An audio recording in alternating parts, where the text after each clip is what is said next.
What a headshot! What a head! How's it guys, this is Dayvy, FPL, and welcome back to the Fantasy Premier League video here on my channel. Now in this video I'll be taking you guys through the best machine learning algorithm predicted wildcard draft for the upcoming Game Week 17. So I know an absolute mouthful there, but don't worry, in the next talking point I'm going to take you guys through exactly what I meant by that term. But basically what this draft's going to be about is if a computer decided to play FPL, what their draft would be. Now you guys know that I absolutely love making these kind of more data science objective videos, and if you haven't watched one of my prior videos, I recommend going checking them out to get the context. Now I always find these kind of algorithm predicted drafts to be quite interesting because they usually differ to my own picks. Now yes, we will have some similar picks here. You guys will see that we'll have some high flying options that are similar, and I'll be covering them from a more kind of algorithm decision base, as I don't want to give you guys too much repetition over my prior videos. Now would this kind of computer predicted draft be better than our own picks? Who kind of knows, but I guess you guys are going to have to wait and see. So sit back, relax, and let's get straight into it. So in this talking point, I'm going to give you guys some context of what I mean about this kind of machine learning, projected points, all that good stuff. Now first things first, I actually used fantasyfootballfix.com to create this team. They have their own algorithm that uses predicted points and optimization to create the best team for the upcoming game weeks. Now in terms of kind of features of this algorithm and the choice features that I chose 6 game weeks time. You guys know that I always go for the kind of 6 weeks time frame. Why? I don't really know, to be honest. I just find it to be quite a good kind of time frame to measure kind of these analytics. And then also put about 0 to 20% on the bench. What that kind of means is that my bench constraint is going to be the budget. I don't really think an expensive bench is the most important kind of criteria, and that's why I don't put too much emphasis on it. Now spoiler alert here, you guys will see that the bench is actually pretty stacked for this upcoming draft, but you guys can change that as you do please. Now in terms of the actual algorithm and how this team was decided, it's all based on projected points. So projected points / predicted points, that's the exact same object. And what that basically is the predicted points for each kind of player over the upcoming game weeks. How that's calculated is from an algorithm, it learns from the past, predicts the future, and that's a very simplistic way of putting it. But once the predicted points are calculated, it's simply kind of an optimization problem. You guys know all about that. I've created a lot of optimization videos in the prior seasons. And that's basically solving for the best team as possible, maximizing points with the budget and positional constraints. Now if you guys want to get really deep into this, you can actually make your own algorithm and your own optimization solver. And I've done that in the prior seasons. Now if you guys do have any questions, drop them in the comments down below. This kind of topic can get really complex, and if you guys want to go check out some FPL Twitter members, some of them take a real deep dive into this topic. But we'll keep it light and fluffy for this YouTube channel. But as I said, if you guys do want to have a better discussion, the comments down below are a good place, but even better is going to be my Discord server. But now let's get on to the actual good stuff of this video. Let's go over the algorithm projected team over the upcoming 6 game weeks. And basically what that is this is the team over the next 6 game weeks with no transfers made that's projected to score the most points. Now that no transfers made is a very important topic to actually cover. The Fantasy Football Fix algorithm doesn't include kind of transfer plans, and that's what will almost take the 6-week average of these options. Now I'll be covering this kind of wildcard draft like I always do. We're going to first talk about the finances, and then I'm going to move on to the actual team selection for the upcoming Game Week 17. So starting off the financial review of this team, I'm going to give you guys the context that 0.9 million was left in the bank, and I'll talk about that a little bit later on when I talk about a specific upgrade. So starting off with our goalkeeper department, and we're going to go for Kepa and Danny Ward. It seems like the double game week for Kepa, if he is the nailed Chelsea goalkeeper to go for, kind of outweighs him over these other options. Now there's kind of a big caveat there that I almost assumed that Kepa was going to be the main choice. He's going to be back to full fitness come Game Week 17, but if he's not, there are some other alternatives that you guys can also look at. Then in terms of Danny Ward, simply just a cheap option. The algorithm actually picked a 4.5 goalkeeper, but I dropped that to Danny Ward because I wanted 0.9 in the bank for a significant upgrade. Now these two options, no debates to kind of be had here. Goalkeepers usually are quite similar in terms of the averages, and that's why this isn't the biggest decision to make for the algorithm.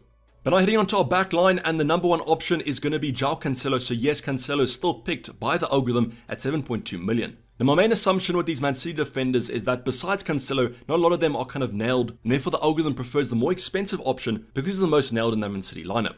But definitely in terms of kind of value that Cancelo will offer, you guys can recall I've spoken about his attacking threat not being that high, and therefore if there was another Man City option at a cheaper price point that was also nailed, the algorithm would probably pick them in terms of value. The next defender, Trippier, no concerns there. We've seen in the ultimate guide that his FPL value's off the charts, and at 5.5 million, or at least the price that I have him at, he's a simple no-brainer for myself and also the algorithm. Now the next option is going to be the Chelsea defenders, so yes, it does favour that Chelsea defence, have some good defensive stats I guess, but also that double game week kind of edges us in their favour. Now the option of choice currently is going to be Cucurella, and that's the reason why I did leave 0.9 million in the bank, is because I wanted to allow you guys to do the Cucurella to James move. Now the one thing about the algorithm is that the algorithm always does favour Reece James. His explosive nature just kind of makes him #1 choice in terms of the Chelsea defenders. But because we've just seen him in training and don't exactly know how he's going to be playing this Premier League season, I decided to go for the safer option. But that's why I did leave enough money in the bank, so if you guys do want to make that switch, you can. Now the last two defenders I'm going to talk about are going to be kind of grouped together. It's going to be Gabriel at 5.2 million and then Ben White at 4.7. And this is why I mentioned that the bench is actually pretty stacked. So I don't really know why the algorithm is kind of favouring this combination on the bench so significantly. I get it that Arsenal's defence is pretty strong. They might rotate well with the Trippier or Cucurella, who kind of knows. But it's quite interesting to see that they have gone for 2 Arsenal defenders on our bench. Now, I'm not saying that you will bench these options every single game week. No ways. That Arsenal defence is too strong to have them on the bench every single game week. But you can assume that there will be some rotation with our defensive department.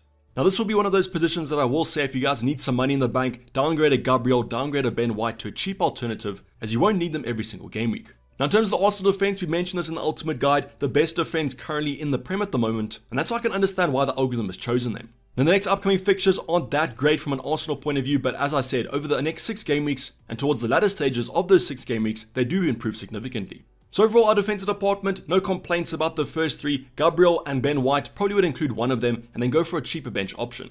Now heading into our midfield department, I'm going to start off with an absolute banger of a debate. Kevin De Bruyne versus Mo Salah. I actually thought that the algorithm would heavily favour Mo Salah. His stats are slightly better. In terms of projected points, usually the best option in the game. But no, the algorithm actually has chosen Kevin De Bruyne.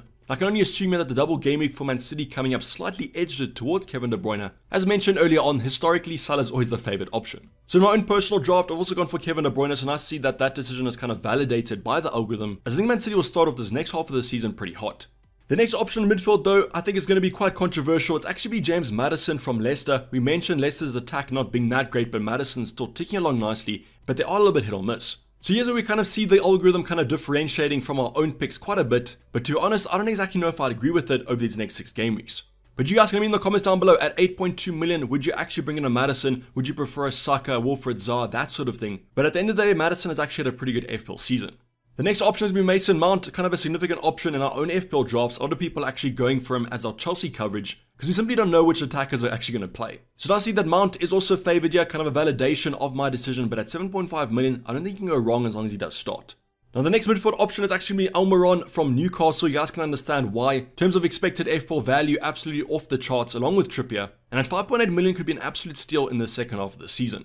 Now I guess the only thing that might be a little bit of a downside is that is he going to continue his form from the first half to the second half? I mean, he has been scoring in preseason, so I guess he's continuing that form. But nice to see a little bit more of an out there punt by the algorithm, as I haven't seen Almiron in too many people's drafts.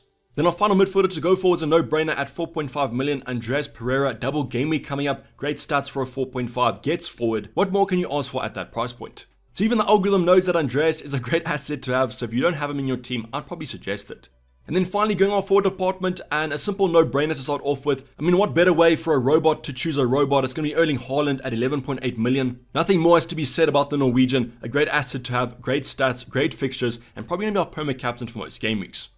But now the next selection in our forward department I actually really do like. They don't have the best fixtures from game week 3, but from game week 20 onwards, great fixtures for Brentford. It's actually Ivan Toney. Now the reason I really like this pick is that if you guys did watch my ultimate guide video, Ivan Toney had great value and great points per game, and that's why it's nice to see that the algorithm actually picked him. So very kind of out there punt, haven't seen Toney in too many people's drafts, but I would kind of agree with kind of not getting him now, getting him come game week 20. But as mentioned earlier on, no transfers are considered in this kind of algorithm selection, and that's why as an average over the next 6, Ivan Toney looks pretty strong. Then our final selection to go for is going to be Mitrovic. Now the algorithm doesn't exactly know that Mitrovic is 1 yellow card away from a suspension, and that's why I personally haven't picked him. But if you want to take the risk, you don't think he's going to get a yellow card, Fulham have a double game week coming up like Andreas, and the fixtures aren't too bad around that. But that's going to wrap up our kind of forward department and our overall kind of starting 15. You guys can see 0.9 in the bank. That's probably reserved for that Cucurella to James upgrade, but if you don't want to go for that, could even look to upgrade maybe one of your other midfield departments. What I would probably say is that if you guys want to go for a more kind of now draft, I would probably downgrade Gabriel to a cheaper asset. Then use that 0.9 in the bank as well to upgrade Ivan Toney to Darwin, as you can always do that downgrade come game week 20. But other than that, I do like the picks of a Maddison and Almiron, more out there punts. No Arsenal midfield coverage here, which is a little bit surprising, but as mentioned in the ultimate guide, they are facing 3 of the top 5 defenses in the next 3 game weeks. Let me know in the comments down below what you guys think about this draft, what changes would you guys make, and how similar is it to your team. Now to kind of wrap up our video, I'll be going over the team selection for the upcoming Game Week 17. Now please remember, this takes the average of the next 6 game weeks, and therefore the Game Week 17 team might not be as stacked. But let's go over it anyways. Bottom right hand side, a reminder about the 0.9 left in the bank. And as mentioned earlier on, you can use that as kind of a funding platform for an upgrade in the starting 11. But starting off on our bench, and now you guys can see why I didn't really want to go for a stacked bench. Gabriel, Ben White, going to be hoping that Arsenal don't keep a clean sheet in that one, as it already took quite a lot of points on your bench. In terms of Andreas, 100% fine benching him at 4.5 million, but there's something about benching those two Arsenal defenders I don't really like. Now obviously you guys could actually play them come the end of the starting 11, you guys might rotate them with some of the defenders, but I personally would have them on the bench against West Ham.